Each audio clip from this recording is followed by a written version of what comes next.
Penny, here we are. Welcome to another episode of Chit Chat and All That with me, Amanda Prowse. And me, Penny Dommett. Thank you so much to everyone who listened. And thank you for all the lovely messages. We've had some super messages, haven't we? We really have, on our fabulous Instagram page, the name of which I can never get quite right. What's it called, Pen? It's called At The Chit Chatters. At The Chit Chatters, that's it. So, as ever, let us know what you think. Join in, send us your thoughts, your ideas, your mumblings, your rumblings, and your cranial cogitations. Oh, that's a lovely word, cogitation. That's the writer in me, Pen. You know me, I love a word. You do love a word. You just like lots all together in one place. I do. It's called a book. And I must just say that you've turned up today looking like a biscuit. Oh, thanks. We'll post a photograph on Instagram. She told me when I arrived that I looked like a custard cream. You do look a bit like a custard cream. We've got kind of a cream cardigan and then a cream trouser and then a slightly white tee underneath. And even your hair looks glossy and golden. Very custard cream. If you were a biscuit, Pen, you'd be a custard cream. Thank you so much. It's a compliment. It's a compliment. I think there is a compliment in there somewhere. What biscuit would I be, Pen? Tread carefully. Tread carefully.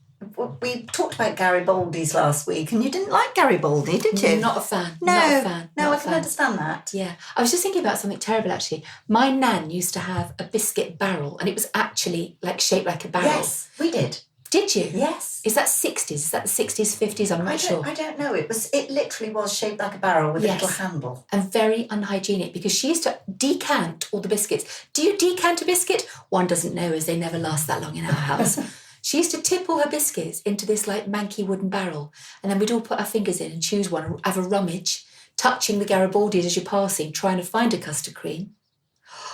Not nice. Can you imagine? No, because as you know, I don't like to share. You do not. I don't like to double dip. You do not. And also, I don't remember much hand washing going on, amongst my brothers in particular. Oh, yes, but I mean, we are all a bit addicted to hand washing now, aren't we? Hand washing and bottles of water. Yes. We never used to carry a bottle of water. My kids have bottles surgically attached to their hands. It's like if you haven't got a 2-litre bottle of water for all eventualities. Well, even going off to school, aged 4, Monty takes his bottle of water with him at all times. Yeah, I don't know if... it's got to be a good thing. Obviously, you need to drink water. Hello. You need to drink full stop. I do remember being very thirsty as a child. Do you remember those little spout things we used to have in the playground? Oh, disgusting. I know. Horrible water fountains. Can you imagine now? No. No. Because you're supposed to just let your mouth go near the flow, aren't you, and hope it hops into your gob. Yes, but the boys never did that, did they? They used to put their mouth right over it. Yeah. No. Awful. Don't want to be sharing. In fact, the worst I remember was the boys, what they used to do was they'd stand next to the water fountain and then when you went in to get some water, they'd put their finger over it and it would go all over you. Oh, yeah. Yeah, it was awful. Boys were horrible. Boys are horrible. Full stop. Yeah. We've both got 2 boys. That's funny, isn't it? Yes, I know. I know, that is odd. Did you ever want a girl? Yes. I mean, I'm one of 3 girls and we all had 2 boys each. Gosh, you did. Yeah, that's true. So we were a bit boy heavy. Yeah, and we're a very boy heavy family. I mean, I've got 3 brothers and mostly have boys. I've got 1 niece who's fabulous. But yeah, all boys. It's funny, isn't it? How it goes like that. My sister sews and she's always longing to do pink things. Oh. And of course there never are any. No. I think I always like the idea of having a girl. And I think as I get older, I don't know, maybe this is controversial, but I think I'm the best looker-afterer of my parents. Yes. I mean, that's an interesting one, isn't it? Because I do worry. I mean, I'm very lucky because I adore my daughters-in-law. You're very lucky. I'm very lucky. And I like to hope that they will look after me. Yeah, Pen, no, I've had a chat with them and frankly, you're getting a trailer hobnobs all the way to Dignitas. At the first opportunity. Just literally, just follow that pole, Pen. Off you go, done. Yeah. I'll look after you, Pen. Oh, thanks. Yeah, Thanks. you can look after me. Yeah. I mean, if I can just look out on a bit of greenery, that would be nice. I'd be happy. I think by the stage we reach, Pen, it wouldn't have to be real. It could just be a picture. We wouldn't know. Could be a bit of wrapping paper. We think, isn't this lovely? Isn't this lovely? Oh. No, I have to say, I would really love to be able to have have the closeness that some of my friends have got with their daughters. Yeah. I think it's very different with boys. Don't you? It is. I mean, I knew the day would come when my boys would love a woman more than they loved me. And of course, I want that for them. I want them to be happy and in fulfilling relationships. And I'm also very lucky in that my boys have the most wonderful partners who I would pick. And I know that's a terrible thing to say, but they are both just the most fabulous girls. I've really, really lucked out. And I think they adore these girls, as they absolutely should, these young women, I'm calling them girls. And it is quite a hard one because you have to sort of relinquish part of the love they have for you because that's the nature of it, isn't it? It is. How true do you think it is? You know, when they say sometimes that boys choose their partners based on their mothers. I think all of our daughter-in-laws and daughter-in-laws to be, in my case, are currently hiding in a corner, pulling their hair out, thinking, please God, no. I think that's what they're thinking. Oh my gosh, I don't know. There's that phrase, isn't there? What is it? It's something like a son's a son. No, a daughter's a daughter for all your life. A son's a son till he gets a wife. What's that? Have I made that up? Well, it rhymes. I mean, I think if it wasn't already a saying, it should be now. I think I've got it slightly wrong. Dear listeners, let us know how I've got that wrong. I'm sure there's some truth in that pen. But I just feel very lucky that I am good friends with both of my son's partners. Yes, I think that's definitely, I mean, how wonderful. Yeah. And also, my daughter-in-laws are very kind. They're very nice to me. They are. And very gorgeous, very beautiful. You got a couple of supermodels, didn't you? I know. Can you imagine? We had you had at your party, It was so funny because we decided to have a little bit of a photo opportunity. And so I had my photograph taken in between them. And we were barely in the same photograph because, you know, if we cut the tops of their heads off and you could just about see my head. Exactly. Alongside their chest. I feel the same. We went to, we had a special celebration. I think it was when my book came out. Last year in the summer, and we went to the Pig, the restaurant, The Pig in Bath. I think there's a few, isn't there? This was the one just outside Bath. And Sarah and Kate both looked absolutely stunning. And I just looked at these young, vibrant warrior women with their whole lives ahead of them, and I thought, please don't ask for a photo with me. It's just so depressing. You know, I was wearing a sack at the time, trying to hide my bum, and I just thought, oh, I've never felt more frumpy. No, but just think, they look to us for experience and advice. I think I get advice from them, and I'm amazed by what they know and what they can do. They're so capable and brilliant and brimming with confidence. It's just inspiring. It is. I think it must be very difficult growing up in the last sort of 20 years with all the technology, the social media, and the pressure of conforming that they must feel. I think it's by the time we get to our age, there's slightly a part of us that goes, do you know what, I'm me. Yeah. And nothing's going to change that now. It's kind of the privilege, isn't it, of being older, that you do care less. Yes, but for them, seeing all the amazing things that are possible and also bringing up children, you know, being able to have access to all these things online, therapists and educators and... Just advice, actually. Yes, yeah. I remember thinking, you know, I was a single mum until Josh was 8. And I would have loved to have been able to go online and Googled all the things that were worrying me. You know, why is he not asleep? Why am I crying myself to sleep at 4 a.m? Why do I feel like, you know, things are so difficult? How do I engage with him? You know, all those things. And there's just this wealth, all these forums you can now get on and discuss these things. It's amazing. But don't you think that makes it worse? You mean because there's so much information out there, you might worry that there are things to worry about. I know what you mean. And I do remember when Josh was at nursery in particular, and he wasn't what I'd call a great joiner-inner. Is that a word? Well, it is now. He wasn't a great joiner-inner. And I just remember thinking, what do I do? Do I force him to join in? He was far more interested in, you know, reading a book or asking serious questions about the world with the nearest adult he could find. And was quite sort of, I suppose quite worldly wise at a very young age. And I wasn't that person. And I'm not as smart as Josh. And I certainly don't have a scientific brain. And I feel I didn't know where to direct him to get sort of the interest or the help he needed. I was a bit of a dum-dum mum when I look back at it. But I think we've all got our sort of skills, but they're not all the same. No, thank goodness. You know, yeah, definitely. Or we'd all be winning gold medals at Chelsea. Did we mention that? I think we did. But the other thing is I'm dreading the moment when my grandson, who's nearly 6, comes home and asks for help with his maths homework, because they do it all so differently now. Oh, Pen, it's all so different. Yeah, he's already overtaken me, I think, in maths homework. Honestly, it's just, I'm so embarrassed by my lack of maths. But just think, English will be easy. Hey, Monty, go and have a little word with Auntie Mandy. For some reason, whenever I play with Monty, he wants to bury me under something and then stand on it. That's called making dens. Making dens. I've spent many an hour under all the cushions of your sofa with Monty stood on the top. I think he's actually just having a laugh. He's thinking, look what I can make these grown-ups do. No one's saying a word. She's under the cushions. Oh, isn't that a great thing, though? I remember making dens. Do you? Yes.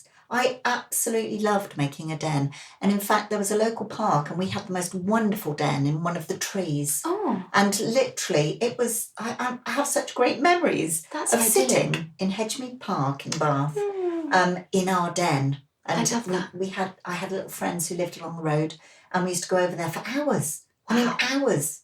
I remember being told I had to be back by a certain time. And luckily, you could see the park from our top window. And apparently Mum used to wave a red towel out the window to tell us when it was time to come in for tea. I love your life. I love these little snippets and insight into your life, Pen. It's so famous vibe. Our park was very close, but it was full of pushers and pedos. I wasn't allowed in it without my mum. If we went in the park, they were worried. They were all trying to round us up. Days before telephone, of course, the mobile phone, we just had no way of contacting anyone, did you? Do you remember doing that? I used to be given was it a 10p or a 2p? 10p. Depends. I don't know what you were asking for, Ben. A 10p to keep in my purse at all times in case I had to make a telephone call. A 10p or box. a 2p. Do you remember that? And I remember it was a 5p. Absolutely. But the thing is, we didn't, if you wanted to make a phone call, that's what you did, wasn't it? Yeah. Queue outside the phone box. I was always a bit worried about having to do a reverse charge call. Oh, yeah. That was always a bit scary somehow. Yeah, your fear of technology yes, started young. It started young. It definitely started young. Is this a good time to share the fact that we've recorded a few episodes and accidentally forgot to press record? Sorry, was there a we in there? Was there a we? You were complicit. You should have checked. You know that I'm not good at this stuff. But yeah, it's funny. I mean, everything, when I think about, particularly when I was a teenager, I would just go out, get on a bus, get on a tube. I had a job at Camden Market when I was 13, working on they called it an antique store. It was actually tut, but, and I'd just go and I'd just hang out with my friends and I'd pop up, home at like 9 o'clock at night. I was probably about 13. So that was your first job? No, my first job was babysitting for Cheryl up the road. Oh, right. Yeah. I used to babysit. Yeah. And they had something like 3 children under 3. I mean, how on earth I managed? How I old really are you? don't. Probably about 14. That's young, isn't it? Yeah. I mean, I definitely wouldn't leave a 14-year-old in charge of 3 under 3 now. It's probably illegal. Probably. But yes, my first job was in a greengrocer. Oh. And everyone in the area wanted to work at the greengrocers. What was the perk pen? Why was it such a draw? It was a lovely overall. Oh, hello. Yes, mine was pink. You still love an overall? I love an overall. Yeah. Yes. So we all had overalls on. And we had to, actually, considering how bad I am at maths, we used to have to add it all up in our heads as we went along. Those poor people, you were diddling them every Well, I weekend. just used to make them believe that the answer was right, and then that was it. Say it with conviction. Yes. But, and I have to say, I mean, the owner of said greengrocer was decidedly dodgy. What way? Well, we always used to say, make sure you don't get stuck in the cupboard with Derek. Oh, yes. no. Yeah. So all of us girls made sure... Dodgy Derek. Yeah. We all made sure. Isn't it terrible, really? Because, we just used to laugh it off. That is terrible. We just used to laugh it off. Yeah. I mean, nothing ever happened that was awful. Nothing ever happened. But for young girls of 14, 15 to know, make sure, no, shall I come with you to the loo? That sort of thing. Your instinct was telling you that. Yeah. Do you know what, totally. Pen? I will hedge my bets right now and say there will not be one person listening of our age who has experienced similar, whether it was dodgy Derek or, anyone else that they might have been working for or with, or a teacher. Yeah. It was all there, wasn't it? And they were so powerful because they were either employing you or they were teaching you or they were in a position of authority that you felt you didn't have a voice.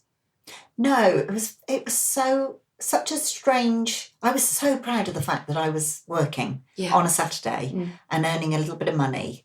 And yeah, I used to walk there and walk home. I was born and brought up in Bath, right in the centre of Bath. And I used to walk right through the middle, 10 o'clock at night after youth club, you know, or we met up somewhere, and I used to walk through the centre of Bath. I don't think I would now. Yeah. I think I would be a bit worried because about we're all walking more on my own. aware, aren't we? Which is strange. I suppose. And also, we're also watched. I mean, you know, there was no CCTV, no mobile phone, as we've already touched on. You're probably much more safe. You're safer now and more connected than you ever were. True. And yet I think we're more aware of stuff. Is it just, or is it age? Does age make us more fearful? Well, good point. I mean, I'm definitely more fearful I wouldn't get on a horse. I didn't see that coming. I'd also like to say I'm never getting a horse or a tiger. I'm not doing that. I have to say, there are certain things that I would have done when I was younger that I wouldn't do now because I think I would break something. Oi, oi. I definitely... I had an attempt at skiing in my 40s. Definitely would not bother doing that again. No.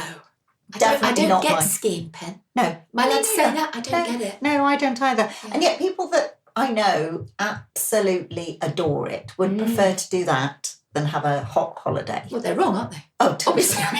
It's just... I mean, my idea of a holiday is to rest and relax and not do anything, not to slog up a hill and then be petrified coming down. The problem with me, to be perfectly frank... One of the many problems with you, Pen. Yes.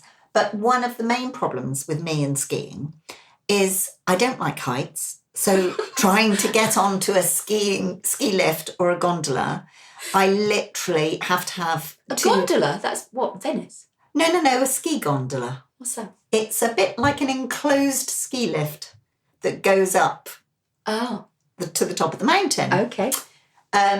Which even those were a bit scary. But on a ski lift, I had to have two very large men either side of me. Oh, that to old make chestnut sure. Penello. I did literally have to ask someone, would you mind if I held your arm? I didn't even know him. He was behind me in the lift. Now, as someone who's been very close to one of your phobia experiences, I remember the first time we met, which we say we'll talk about, we will talk about it one day. And I can remember within about 5 minutes of knowing you, I said, would you like to go on a walk along this lane by the side of a beach? And you went, that'd be lovely. So we started to walk over this little bridge that was over quite a main road near our hotel. And the next thing I know, you had your head under my armpit, your arms around my waist. And I was thinking, hello, who is this lady we'd only known each other about 10 minutes. And you were going, I can't open my eyes because I don't like heights and I don't like bridges. So I can actually vouch for that you don't like heights. I remember feeling very embarrassed. This wonderful, gorgeous woman that I'd just met, I didn't realise we were walking over a bridge, and you went, let's go over this bridge. And I thought, I can't say no. And I thought if I just hung on to you, then I would be okay. I can't say no. Instead, I'm going to let her carry me because that's far less embarrassing. You on my back like a little rucksack. Oh, Pen. So skiing isn't for me. No. Because I don't like heights. And although I'm quite a sporty person, so I thought I could master skiing. I thought, I can do this. How hard can it be? Exactly. But I also realise I don't really like speed. What about snow? Do you like snow? It's a bit cold. But so speed. So I kept trying to slow myself down all the time. So my knees were absolutely ruined within 2 days. Why are you slowing down with your knees? Because you're not on them. No, but you have to snowplow by putting the front end of your skis together. Oh, I see. Which hurts your knees. Right. Yes. I'm going to suggest you weren't doing it right. I know nothing about it, but that's just how it feels to me. In fact, one of my boys is a ski instructor. That's amazing. It is amazing. I don't think you'd have much luck with me. I don't know. He'd give you a good go. He's in Canada at the moment. Oh, skiing? Yeah, him and Kate are in Canada, and they teach littlies. Oh. I know, it's so cute. My grandson can ski beautifully, and they go off down the mountain, no poles, and that's the time to learn to ski. Yeah. There is no point trying to learn when you're frightened of everything. That's true, actually. And I think that's it, isn't it, the key? I think we used to go on a caravan for our holiday, caravan in Ilfracombe or Woolacombe for our holiday. So I'm not scared of, sand dunes, caravanning, bags of chips, seagulls, all the things I was introduced to at a young age. They don't fear me. And this is another thing that is so bizarre about our friendship, because every time I find out something about you, and then I go, we used to holiday in Woolacombe. Yeah. In a caravan. Exactly the same. We used to spend hours bodyboarding and sitting on Croy Beach and eating fish and chips. And it's so bizarre because it's almost like we've sort of crossed over. Yeah. And just missed each other. Like the universe was trying to bring us together, and we resisted it until we got older. Holidays, are they important to you, Pam? I'm really sorry to say this. Yes, they are in some ways, because I have lovely memories of holidays, especially with the boys when they were little, but they're really not that important to me now. Mind you saying that I'm in the lucky position of being able to have one if I want one. Yeah, that's true. So that makes you feel differently about things, doesn't it? I'm, again, very lucky. I love being at home. I mean, if I have to go out of the postcode, then I practically need to do meditation for a week. Need to get your Shakti mat out. Exactly. Oh, we must do a whole section on the Shakti mat. Pen, I have to say, what's that thing you bought me that you gave me? I brought you a most wonderful gift. I don't like it. Can I have it back, yeah, please? You can have it right, back. Dear listener, I love my Shakti mat. I could talk to you for the entire episode about how wonderful Shakti is. What is a Shakti mat? A Shakti mat is a mat that is about the size of a hand towel, and it is covered in plastic spikes. And it is based on the principle of acupressure. And you lie on your back. In fact, you don't have to lie on your back. You can use it on your legs. You can use it on your arms, your hands. Some people stand on them. And there are differing opinions. And one of the things is the Shakti mat torture for you or bliss? And for me, it's absolute bliss. The first couple of minutes, you think, I can't bear this. And literally, by 5 minutes, I'm asleep. So what does it do to you? There's lots of things. If you can look them up, they are absolutely brilliant. They can help move toxins around your body. They release muscle spasm. They actually help you sleep. All sorts of things. For me, I find it really relaxing. Really relaxing. So I thought, I'm not going to buy you a Shakti mat because I think let's ease you in gently. So I bought you a Shakti ring, which is something that literally looks like a ring you would put on your finger. Yes. But it's sort of curly. And the idea is you put them onto your finger, each individual finger, and you roll it up and down your fingers.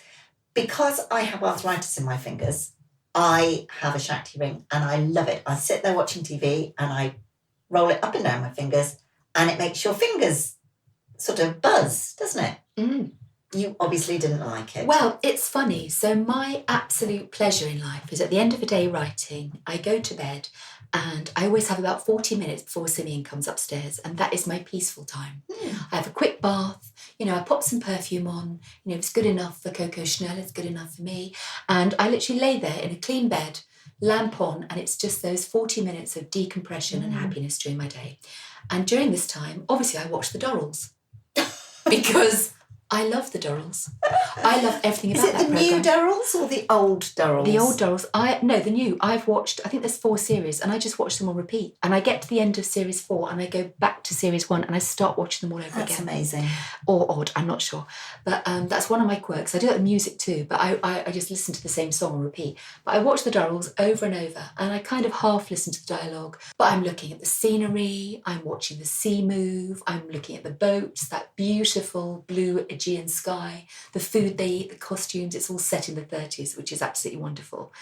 And it's like my peaceful time. And I thought, I know, as I'm laying here having my decompression, I'll have a go with Pen's Shakti ring. Sweet Lord, Pen. It hurts. like it. You didn't like it? I didn't like it. So your hands didn't feel nice afterwards? No, I thought maybe it was the way I was doing it. I tried every finger on both hands and I was like, Simeon, it's killing me. I'm not doing it. So do you know what? It's not for everyone. It's not for everyone. It's not for me. Definitely not. Can I suggest you don't try the Shakti mat? No, I don't think I will. But I love that we're at that stage in our friendship where I can say, I don't like this present, have it back. Yes. Oh, yes, please, because I love it. Yeah. I absolutely love it. I've actually given quite a few away for Have Christmas. you? Do you think they're all languishing somewhere in a drawer? No. She's nodding furiously. No, I mean, it is something that I really enjoy doing. If I've had a very busy morning doing garden maintenance, digging, really exhausting, and I come home and I say, I'm going to have half an hour on the Shakti. Me Shakti. I'm going to get me Shakti out and stick plastic spikes in my skin. It's very relaxing, honestly. The worst thing is trying to get off it again. Getting on and off it is difficult.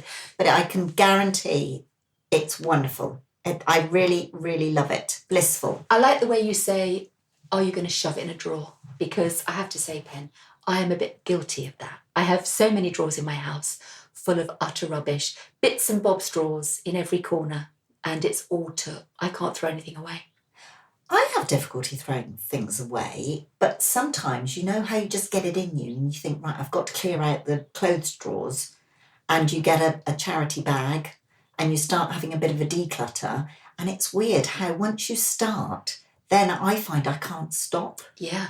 But I'm also very mean, so I don't like buying things unless I have to. So I have clothes in my wardrobe. This is probably really bad. I have clothes in the wardrobe that are probably 15, 20 years old. Well, no, I think that's really good. As you know, I am entirely against the mindless acquisition of rubbish. And all my clothes are ancient. All my clothes I wore for decades. See, because I've been on a weight loss journey. Did I mention that, Pen, on my weight loss journey? You are looking wonderful. Thank you. Feeling wonderful. I had clothes that when I was thin that I thought, well, I'm not throwing them away because one day I will get back into them. Then I have my medium clothes as I'm gaining weight, then my super fat clothes for when I'd really gone for it, and everything in between. So if anyone opened my wardrobe doors, I've said this actually in my memoir, I think they'd think there was 8 of us sharing this cupboard space. And as part of my sort of commitment to getting healthy and sort of whipping my physical and mental health into better shape, I've thrown all my fat clothes away. Wow. Yeah. Did you, just out of interest, so did you buy the same thing in 3 different sizes? More or less, but I've only ever worn, as you know, a pair of jeans and a top. I mean, I've never been a fantastic dresser. I'm not into fashion or clothes. It doesn't occur to me, to be honest. In fact, it's weird. When I wrote my memoir a few years ago, the publisher said, can I get some photos of you when you're sort of 16, as a child and up to the present day? And I swear to God, at 14, I'm wearing jeans, a check shirt and a pair of Dr. Martens boots.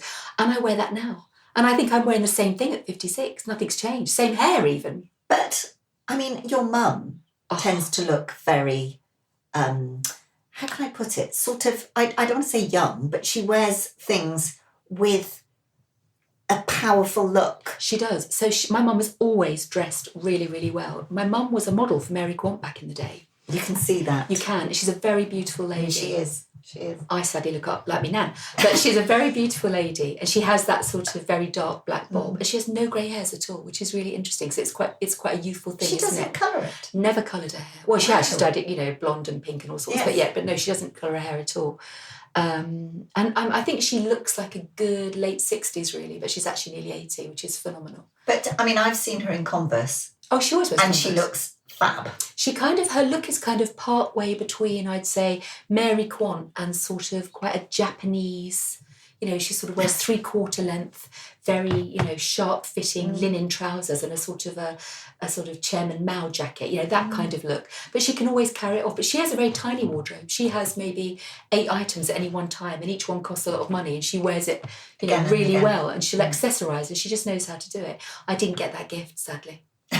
But you're quite flamboyant in your clothes. Am I? Yes. I mean, you have things in your wardrobe that I would never, ever have the courage to wear, and you look amazing in them.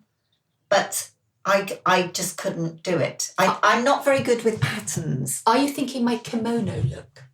Yes. Yeah. But also you don't mind colour. No. And I'm really bad about wearing colour. As I've said, you've come today because I'm dressed a as a biscuit. cream. You are a custard cream. Yes, but if you actually look in my wardrobe, it's basically beige, cream, navy blue, black, grey. Very occasionally I'll wear something brighter, but very occasionally. And funnily enough, I put a picture of you and I at a party on our Instagram page, The Chit Chatters. Well done, you Thank remembered. you, practiced. And you are in a beautiful floral frock. And in fact, a couple of people contacted online, I don't know if you saw it, and said, where did Penny get this dress from? It's amazing. And I said, oh, funnily enough, I know it's one season. But you see, so easy to wear because you don't have to wear anything else. That's the sort of thing, if you're wearing jeans and a T-shirt, you haven't got to have any consideration of jackets, accessories, all of that. And I like things that you can literally go to a party in, but you haven't got to think, well, what do I wear on top? Or if you've got a shirt, you're going to have to wear a jacket, or it's all just too complicated. You're basically lazy, Pen. It's yes. a lazy dress. I know. But I do love my onesie. I have quite a few one-season things. I thought you said onesie. I thought you said I do love my onesie. I haven't got a onesie. I can't picture you in a onesie, Pen. I haven't got a onesie. No. Apparently they're very comfortable, but I can't imagine taking it all off to have a wee. Exactly that. I mean, I'm up at 3 and 4:45. Might be too much information, I don't know. But I'm up at least twice for a wee. What do you do with a onesie? Well, I wouldn't just get so hot. What do you do with a number 2-seat? That'd be even worse. No, and I've never been one for boiler suits. They were all the rage, weren't they, back in the sort of 80s? They were, yeah. I never had the figure for it, but again, my mum used to wear a boiler suit and look absolutely fantastic. No, I couldn't be doing with all those buttons. No. I foolishly went to an awards ceremony in a jumpsuit. Well, I'm not doing that again. No. I literally had to borrow a lady from outside to come and hold on to all the rest of my jumpsuit whilst I had it, because I wasn't going to just let it go on the floor. No. And I couldn't reach to tie it to the hook on the back of the door. I did consider that, but it didn't reach. So I thought, well, shall I just take it all off? And then I thought, no, I can't do that. So I then opened the door again and said, well, you wouldn't just mind coming in, would you? And just holding on to the rest of my suit whilst I haven't. Do you know what, Pen? You've just unlocked a memory for me.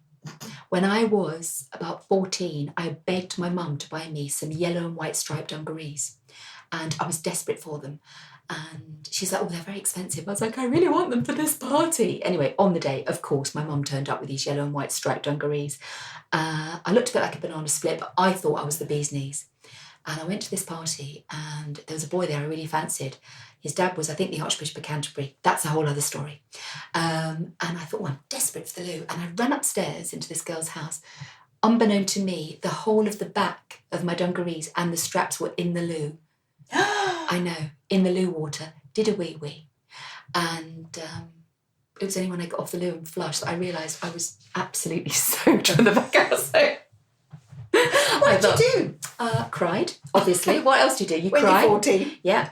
Went downstairs, phoned my dad and said, I don't feel very well and I need to come home. And then I hid, I think in the front bush, and my dad picked me up. Oh. And then just to make it worse, he was a bit, shirty from having to stop watching the Sweeney and come and pick me up. I'd probably interrupted his tea as well. Would have been Savoy and 2 chips on a Friday night. And he was in such a hurry, he didn't realise that I wasn't in the car, but I'd only opened the back door, put my things in, was preparing to get in the front, shut my thumb in the car door. He drove off. Look, you can see I've got a very wonky thumb. Yeah, took my thumbnail off. It wasn't a good night, Pen. And it's obviously imprinted on your memory forever. I'd forgotten that until you said it about your boiler suit going down the loo. I'm so sorry. I okay. brought back this traumatic experience for you. You'll be okay. I'll be all right. It's not the worst night I've had out.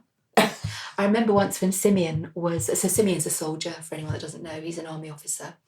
And we went to this very fancy do, and I always hated it, I've got to be honest. I've always felt really out of place, and the colonel, whoever has to give a speech, and it's all a bit.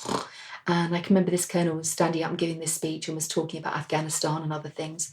And I was just thinking, oh, please, I just want to go home. You know, this is all a bit sad and a bit difficult and I just want to get home. And I went in the loo and I was washing my hands and I said to this lady next to me, bloody hell, he was getting on a bit, wasn't he? I just can't wait to get home. I said, I've got 3 episodes of Bake Off to watch on record.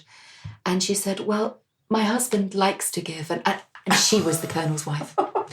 So I had to phone Simeon from my mobile in the loo and say, Simeon, I've just upset the colonel. He met me out front. We did a quick runner. And he turned to me and said, this is why I'm never going to get promoted, Mandy.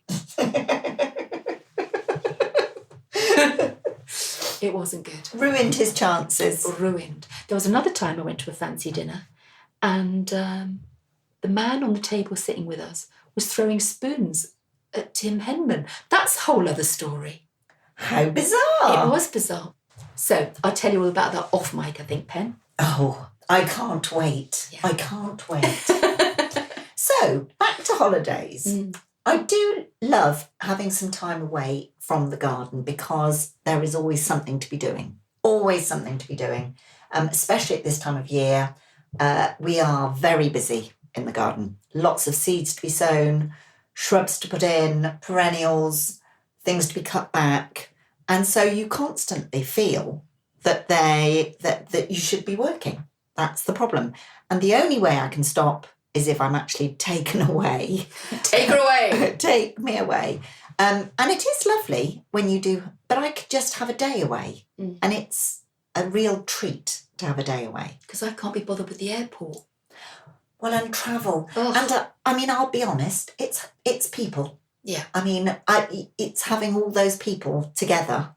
And for some weird reason, get people in an airport and they suddenly turn into the most ridiculously needy people. So yes, I mean, if I could sit in my garden, I don't even need the sunshine really. If I could sit in the garden and not have to do all the work and the boring stuff, then I would be happy really. And you are happy?